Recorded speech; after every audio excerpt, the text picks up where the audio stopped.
आज शिवरात्रीको दिन मन्दिर गएर पूजा गरेर आइसकेपछि टुपियाम बनाएर खाए। तर मेरी उनीले चाहिँ खुट्टाको पानी किन खाइन् त?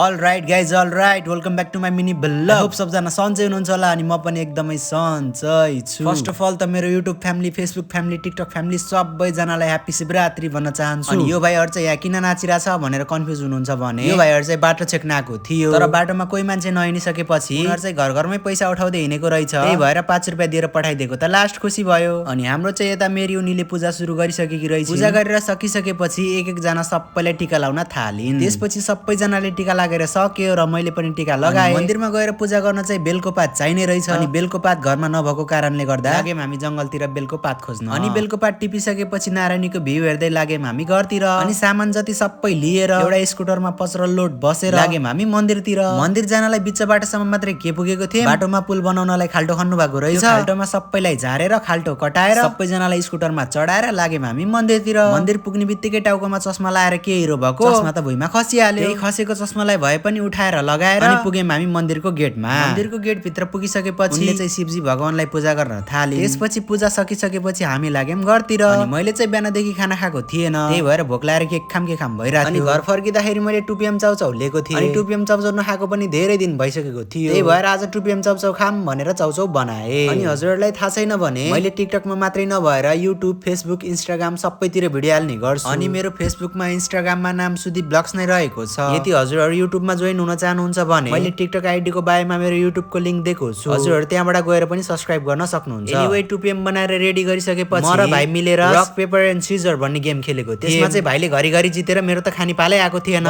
बल त्यसलाई एकचोटी गेममा हराएर एकचोटी मैले खाइसकेपछि अब गेम नखेलम, जति छ त्यति बाडेर खाम भनेर दुई जना मिलेर ल्याम किल्याम खान थाले। अनि आयो मेरो उनीले खुट्टाको पानी किन खाइन् भन्ने कुरा। मेरी उनी चाहिँ आज शिवरात्रीको दिन मेरो लागि दिउँसोबाट पानी पनि नखाइकन व्रत बसेकी थिइन्। अनि त्यसपछि साँझ भएपछि खाना खानको लागि चाहिँ व्रत तोड्न पर्यो। त्यही व्रत तोड्नको लागि खुट्टाको पानी खाएर हातमा पानी लगाएर खुट्टा ढोकिसकेपछि बल्ल व्रत तोडियो। तर यो सब गर्दाखेरि त राजै जस्तो फिल पो आउने रहेछ त। व्रत तोडिसकेपछि चाहिँ उनले मलाई खाना ल्याएर दिएकी थिइन्। अनि आज शिवरात्रीको दिनमा मासु खान त भएन, त्यही भएर आलु काउली, टमाटरको अचार र चाउचाउ पकाकी रहेछिन्। अनि त्यसपछि आजको दिन भेजिटेबलमै एडजस्ट गर्नु पर्ला भनेर मुख बिगारी भए पनि खाना खाए। के गर्नु त साथी हो, मासु लभर भएपछि यस्तै हो भन्दै आजको लागि यति नै। होप गर्छु हजुरलाई भिडियो मन पर्यो होला। यदि भिडियो मन परे लाइक, कमेन्ट, शेयर, सब्स्क्राइब गर्न नबिर्सनु होला। म हजुरहरुलाई भेट्ने छु अर्को मिनी भ्लगमा। त्यतिन्जेलको लागि बाइ बाइ।